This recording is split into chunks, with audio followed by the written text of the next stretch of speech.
annual reports submitted under Section 36(2). Once the report is submitted to Parliament, it will be sent to the Integrity Commission Oversight Committee for consideration and report.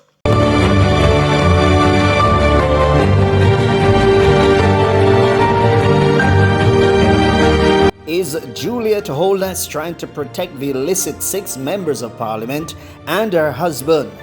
This is Cover Story Highlights. Let's get after it.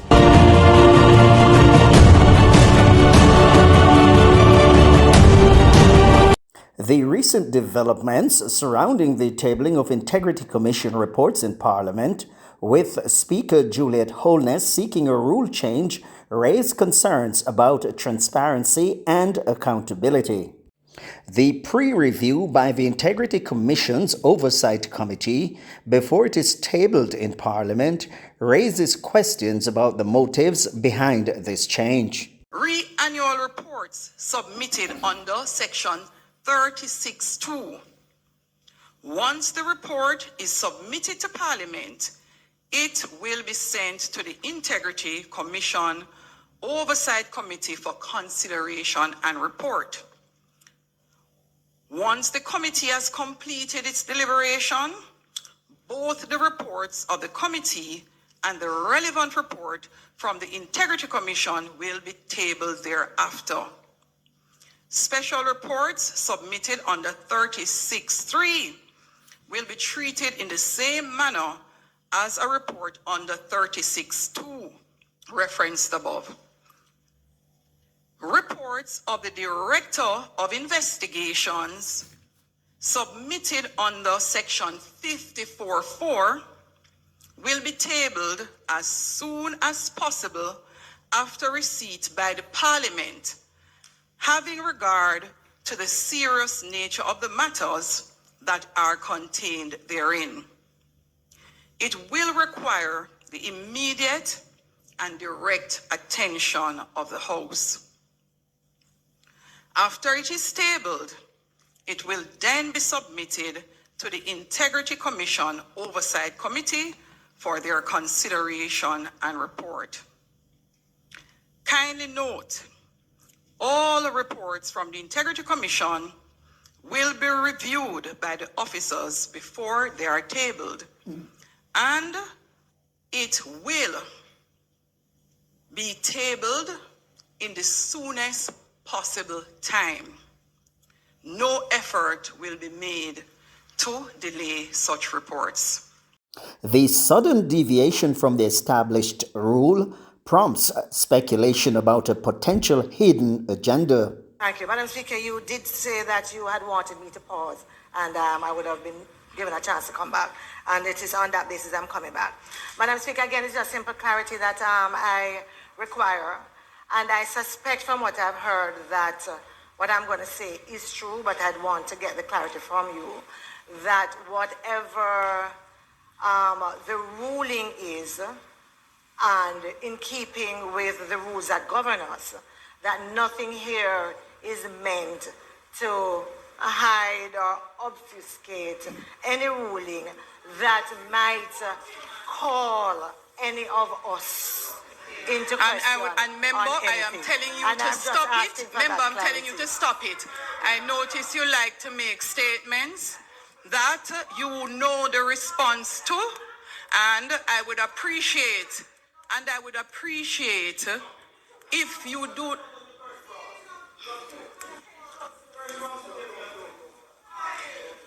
Member, I would appreciate if you do not continue to do so in the future, because in doing so, you are actually all making an effort, I would think, to mislead the people of Jamaica.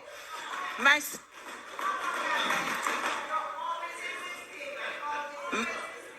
statement started with there is an untrue narrative of deliberate delay in tabling reports sent to the House. And I will give you a copy of this. All right. We want to ensure as a parliament that it is understood that the concern raised by Member Hannah, where we are seen as corrupt, is because of exactly that behavior.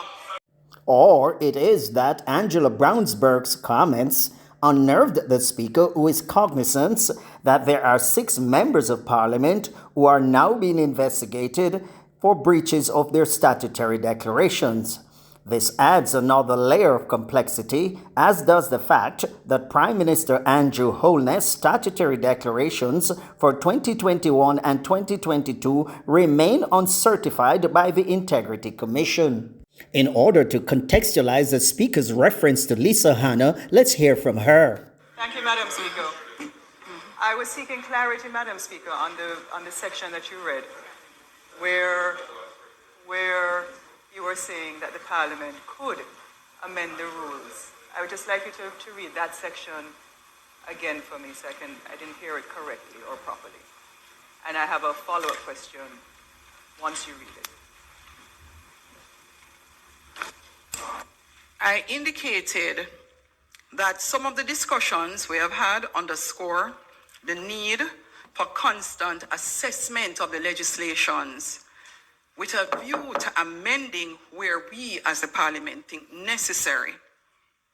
It is also critical for us to look at the standing orders, have the committee meet and undertake a comprehensive review of these standing orders with a view to making the suggested amendments for debate in the House and approval by the House so that it enhances the effectiveness, the efficiency of the written rules that govern us here in the Parliament and guides the proceedings of this chamber. Thank you, Madam Speaker, and I appreciate the clarification. And there's no disagreement in terms, certainly from my position, in terms of wanting to review rules or legislation, because I don't think those things are static. And they shouldn't be, because what might have been relevant at a particular time might not be relevant to today. So I can appreciate that. My concern, however, and I think it is important that when people are being investigated, that certainly those of us who are in this House, because it can happen to perhaps any one of us as public officers. However, the point I would like to ask you, or the question I'd like to ask you, is at a time when politicians are seen as being, unfortunately, lumped as corrupt individuals. And it doesn't matter how hard we work, it doesn't matter what we do, it doesn't matter how many public things we file, all of us are lumped together. So if we are here, Let's know who. all right, hang on. Members. So Members, please allow Member Hannah. Madam Speaker, Please allow Member Hannah to speak. my major concern is that if we are now appearing as a Parliament to suggest to the public that in issues of controversy or what might be deemed as controversial, that we will take the position to change rules to suit us, that might not go down well. So I just want you to... I would like you to take note that your statement about changing rules is absolutely incorrect. The rules are actually not being changed. The rules are being... So it is not us who are changing rules, and I do not want you to give that impression to the public. We are not changing rules. The Speaker is clearly disingenuous, because what she has laid out is a clear departure from previous arrangement in the House.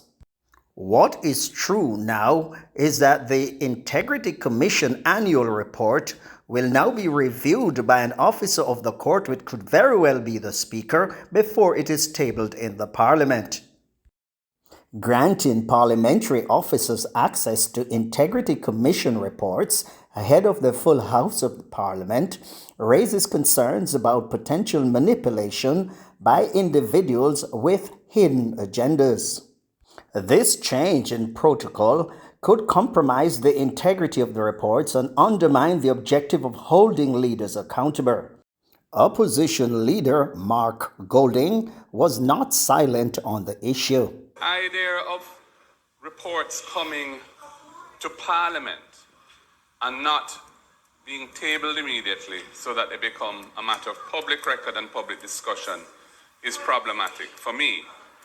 Because when things come to Parliament and are automatically referred to a committee on which the government side, whichever government is in office, the government side will dominate that committee in terms of the numbers and so on, and the scheduling and the agenda of that committee. So you could have a situation where a matter of public interest, a matter that is vital in terms of its impact on the governance of the country, is sent to Parliament, and because of this procedure, is sent to a committee without the members being aware of it, without the public being aware of it, because it's not tabled. And then the time frame for that committee to hear that matter is up to that committee to determine. I think that's a very unsatisfactory way of proceeding, and I can tell you it was never contemplated that the Integrity Commission's reports or the Auditor General's reports, which are about transparency and accountability in government, would be subject to a parliamentary procedure which runs against that objective and that principle. So I think that we are going down the wrong track by saying that we're going to henceforth be following a procedure which delays or postpones the tabling of documents, reports sent here, the Parliament of the land, by investigative bodies. And I'm asking again, Madam Speaker, can you please share with the House, the members of the House, the legal opinion or opinions that have been provided to you or your predecessor in your capacities as Speaker of the House, so that the members of the House can understand the legal basis of this position that is being taken. Ensuring that leaders are held accountable to prevent illicit enrichment that could harm international relations are vital. The nation has a responsibility to demand transparency and accountability from its leaders. This collective effort is essential in safeguarding against any actions that may damage international relations and hinder foreign investments. Upholding these principles is vital to maintaining the trust of the global community and ensuring that leaders are held to the highest standards, free from any potential influence that could compromise the welfare of the country and its relationships on the international stage. Tune in again next time for another edition of Cover Story Highlights. Remember to subscribe, like, share, and drop your comments below.